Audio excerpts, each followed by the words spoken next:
Ladies and gentlemen, good morning. Let me welcome you here at the Institut Français to this conference on new climate economy. And first of all, let me thank you, Lieselore Zerus, the German ambassador, Jonathan Knott, the British ambassador, and Arpad Kovac for this opportunity to work together on climate economy. An opportunity that is all the more appreciated than climate and economy are words that one needs to put together more often. Today, we are in the run-up phase to one of the most important global decisions for the future of our planet. In fewer than 280 days, on November the 30th, 2015, the COP21 will open in Paris. By December the 11th, 196 negotiators from each of the world countries must come to a deal on fighting climate change.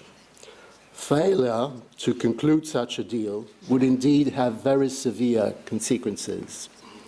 Just to mention one figure, a rise of 3.5 degrees Celsius in the average temperature would cost the EU 2 points of GDP.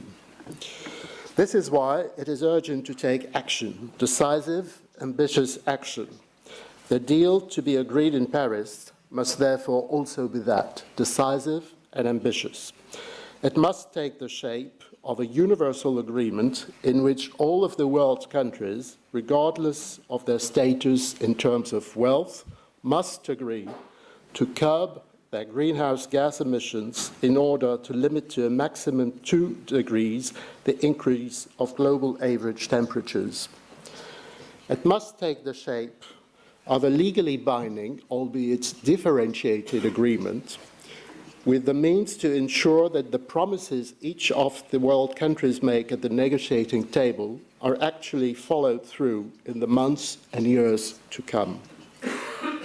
It must be an agreement that comes with the financial and technological tools to bridge the gap between the world's more and less developed countries.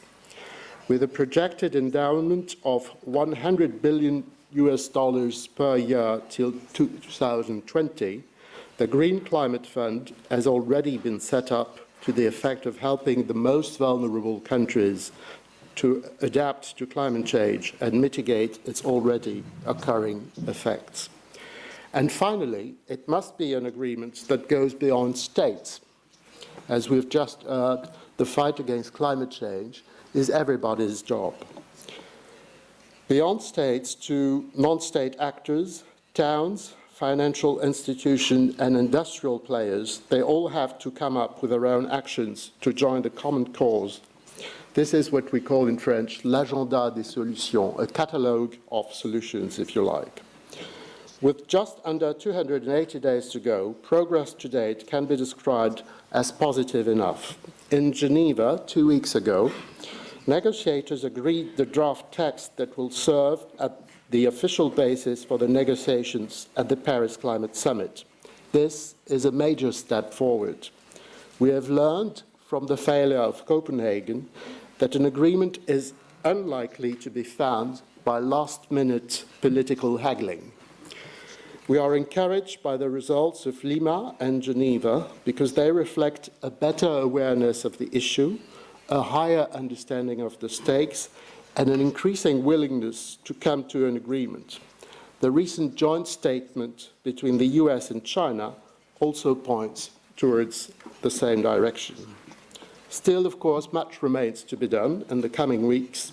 Each country must make known its intended nationally determined contributions, i.e. the actions it intends to take under the Global Paris Agreement. Most importantly, all stakeholders must continue to be galvanized with the same message, that climate change must be tackled head-on and that the costs of inaction far outweigh the costs of action. Today's conference is part of the general effort towards getting this message through. Better growth means better climate. Climate action means economic growth. I am convinced that Hungary has all it takes to combine her quest for growth and employment with a quest for energy independence and efficiency. It has the brainpower, it has the renewable resources, it has the potential to start to act about the world climate when acting about the world economy. Thank you for your attention, and I wish you every success. Thank you.